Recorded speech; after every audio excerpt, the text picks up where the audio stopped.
आप देख रहे हैं सुदर्शन न्यूज। ब्रेक के बाद फिर से स्वागत है आपका स्पोर्ट्स अपडेट में।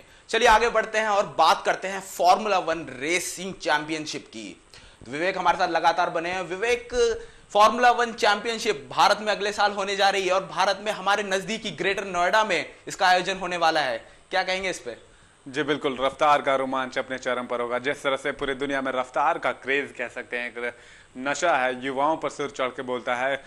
बुजुर्ग भी इसमें अच्छे खासे तौर पर हिस्सा लेते हैं। तो एक जो युवाओं में रफ्तार का जो रोमांच होता है, जिसके तहत आप देखेंगे होंगे कि बाजारों में एक से एक हर साल नई बाइकें आती हैं, नई कारें आती हैं रफ्तार को लेके, और रफ्तार के तर्ज पे ही इनकी जो विज्ञापन है उनको तैयार किया जाता है। तो एक रफ्तार का जो रोमांच होता है युवाओं में, वो बहुत बेहतरीन होता है और उसके लिए युवा बहुत ही उत्साहित होते हैं। तो अगले साल सितंबर 2011 में इसका आयोजन होना है और देखना ये होगा कि इसका आयोजन किस तरह से कराया जाता है। 5.5 किलोमीटर की लंबी रेस ट्रैक बनाई जानी है ग्रेटर नोएडा में और साथ ही इसे आयोजित किया जाना है। तो काफी अच्छा ये जो सीजन है वो आने वाला है। 20 जो अगले साल है वो 20 ऐसे रेस के आयोजन किए गए हैं पूरे विश्व में। 18वां आयोजन भारत को मिला है। तो एक अच्छी खबर कह सकते हैं भारत के लिए, पहली बार भारत में फॉर्मूला 1 रेसिंग चैंपियनशिप होने जा रही है।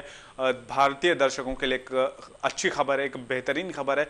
भारतीय को भी, युवाओं को भी देखने का मौका मिलेगा। भारत में ही अब मौका मिलेगा कि वो फॉर्मूला 1 जैसे रेस को देखें और रफ्तार का जो रोमांच है और जो क्रेज है रफ्तार का, उसका भरपूर आनंद उठा सके। नितिन जी बिल्कुल, फॉर्मूला 1 का आगाज होने जा रहा है अगले साल। वहीं इस पर फॉर्मूला 1 के चेयरमैन विजय माल्या का कहना है, आज ही सुबह उन्होंने ट्वीट करा है कि इस पूरे आयोजन के दौरान वो मौजूद रहेंगे और पूरा अपना सहयोग देंगे जिस तरह वो अपनी टीम लेकर आए हैं फॉर्मूला 1। तो विवेक, कहीं ना कहीं लगता है कि विजय माल्या भी बहुत ज्यादा एक्साइटेड है इस पूरे आयोजन को लेकर।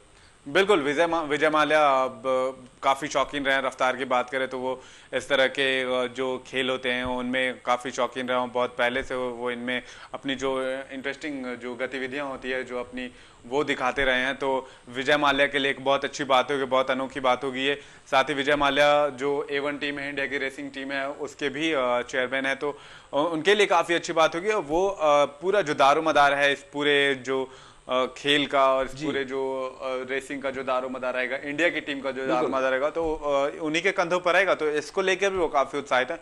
और बस 1 साल का समय रह गया है। 1 साल निकलने में बहुत ज्यादा समय नहीं लगते नितिन। तो 1 साल के अंदर उन्हें तैयारी भी करनी है और इस पूरे खेल का आयोजन भी देखना है। तो काफी रोमांचक स्थिति है और आने वाले समय में जो ये भी देखना होगा कि कितना दिलचस्प होगा ये रेस। साथ ही भारत में कराया जा रहा है तो विजय माल्या पर काफी इसका दारोमदार होगा। जी बिल्कुल विवेक, कॉमनवेल्थ गेम्स के बाद ये दूसरा अंतर्राष्ट्रीय बड़ा आयोजन है भारत के लिए। तो क्या हम इसके लिए तैयार हैं? क्या लगता है, जिस तरह की तैयारियां कॉमनवेल्थ खेलों की अभी तक रही हैं, थोड़ी लचर रही हैं देखा जाए तो, लेकिन आने वाले वक्त तक डेफिनेटली पूरी हो जाएंगी। तो क्या लगता है कि जिस तरह से फॉर्मूला 1 एक बहुत बड़ा इवेंट, बाहर से आएंगे प्रतियोगी, तो क्या लगता है कितने तैयार हैं हम लोग इसके लिए?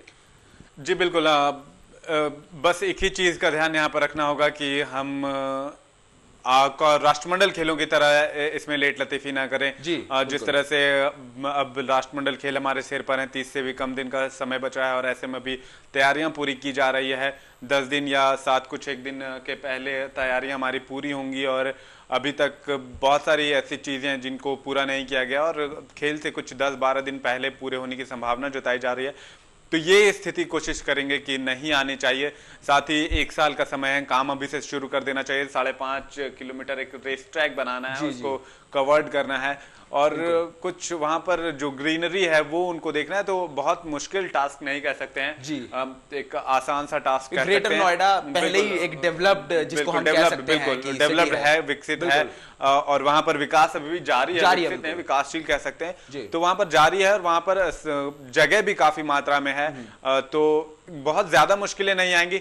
बस यहाँ पर दिक्कत है तो इस बात की है कि हम जो काम है उसको अभी शुरू करें। अगर अभी नहीं शुरू करते हैं तो हो सकता है कि इसको भी शुरू कराने में थोड़ी लेट हो और विश्व पटल पर हमारी छवि का, हमारा जो इंप्रेशन है वो थोड़ा सा गिरे, और ऐसा नहीं होना चाहिए। इसलिए इस पर काम अभी से शुरू होना चाहिए और आने वाले सितंबर तक इसे पूरा कर लेना चाहिए ताकि हम विश्व पर अपनी एक अच्छी छवि रख सकें। जी बिल्कुल, बहुत बड़ा एक इमेज का सवाल है ये भारत के लिए और आयोजन के लिए पूरी तैयारियों की हम उम्मीद करते हैं। और किस तरह से हम करेंगे ये तैयारियां, किस तरह से ये सारा डेवलपमेंट होगा, उस पर पेश है एक हमारी खास रिपोर्ट।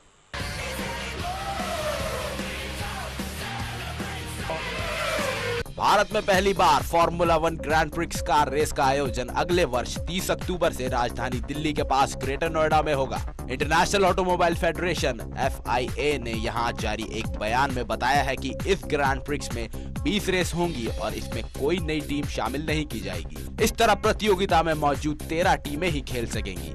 इसमें अब तक 19 रेस आयोजित होती हैं। FIA की देखरेख में यहाँ 18वां फॉर्मूला 1 ग्रैंड प्रिक्स भी होगा, जो भारत में आयोजित होगा। FIA ने कहा है कि प्रतियोगिता में नई टीम को शामिल करने के लिए काफी कोशिश की गई, लेकिन कोई टीम संस्था के मानकों पर खरी नहीं उतरी।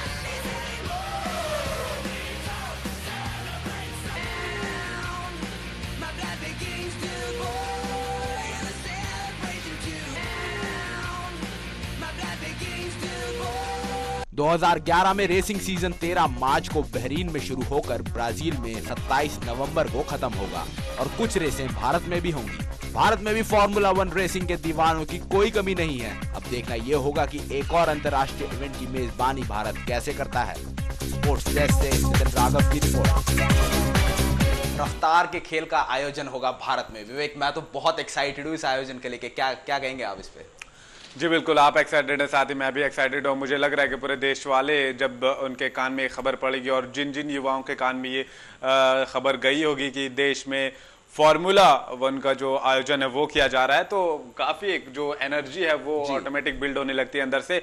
बहुत पहले से ये मुझे मालूम नहीं था, मुझे भी कुछ दिन पहले ही मालूम चला है कि फॉर्मूला 1 का जो आगाज़ है वो इंडिया में किया जाएगा पहली बार। तो इसको लेके एक उत्साह, एक अलग सा उत्साह कह सकते हैं, क्योंकि आपने देखा होगा कि हाल के जो बाजार हैं, हाल के समय में बाजारों पर जो रेस, जो स्पीड वाली गाड़ियां, उनकी पकड़ बनी है। तो इससे आप साफ अंदाजा लगा सकते हैं कि किस तरह से बाजारों पर रफ्तार की पकड़ है। और अगर रफ्तार का आयोजन इंडिया में किया जा रहा है, रफ्तार के रोमांच का आयोजन इंडिया में किया जा रहा है, तो जाहिर सी बात है कि एक जो रोमांच है युवाओं के सिर चढ़कर बोलेगा और युवा इसमें खास तौर पर जरूर इसे देखने जाएंगे और युवा इसमें भागीदारी जरूर करेंगे। तो विवेक, कहीं लगता है कि भारतीय ऑटोमोबाइल बाजार पर भी इसका असर पड़ेगा, क्योंकि जिस तरह से बिल्कुल जाहिर सी बात है, रफ्तार वाली बात हमने की है, तो जो ये गाड़ियां आएंगी उस पे भी युवाओं की नजर रहेगी।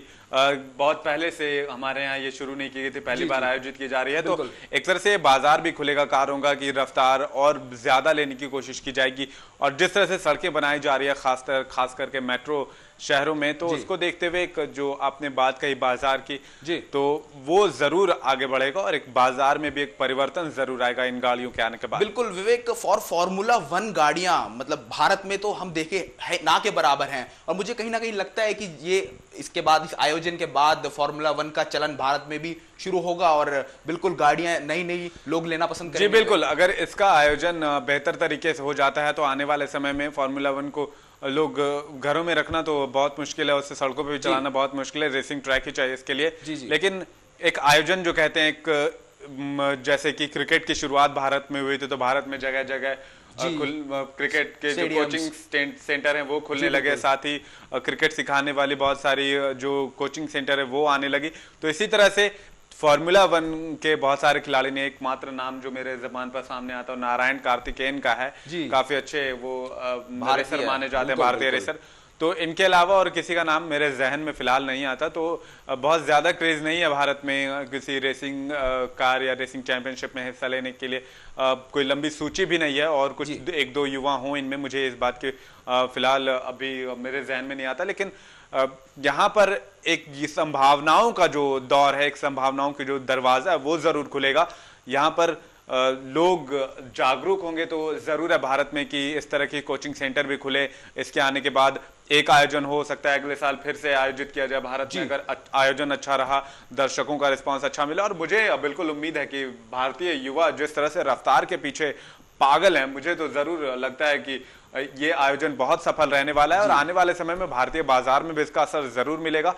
और एक बार अगर ये आयोजित भारत में कर दिया जाता है तो भारत के कोने कोने में आप आने वाले समय में देखेंगे कि एक कोचिंग सेंटर के, इस तरह के जो रेस सिखाने वाले कोचिंग सेंटर का भी आगाज जरूर हो जाएगा। नितिन जी बिल्कुल, विवेक का यहाँ साफ कहना है कि भारतीय बिल्कुल है तैयार इस तरह के आयोजनों के लिए, और भारतीय खिलाड़ियों के साथ साथ विदेशी खिलाड़ी हो, चाहे आयोजक हो, विजय माल्या हो, हम सभी हैं तैयार और बिल्कुल कोशिश करेंगे कि अगले साल होने वाले इस आयोजन में बढ़ चढ़ कर लोग हिस्सा लें, लोग इसका हिस्सा बने और इसे पूरी तरह से एंजॉय करें। इस पूरी चर्चा के दौरान विवेक का साथ रहने के लिए बहुत बहुत धन्यवाद करना चाहूँगा। धन्यवाद विवेक। और फिलहाल आज स्पोर्ट्स अपडेट में इतना ही। अब बाकी की स्पोर्ट्स अपडेट के लिए आप सुदर्शन न्यूज़ के साथ बने रहिए और देश और दुनिया की बाकी खबरों के लिए भी आप देखते रहिए सुदर्शन न्यूज़। नमस्कार।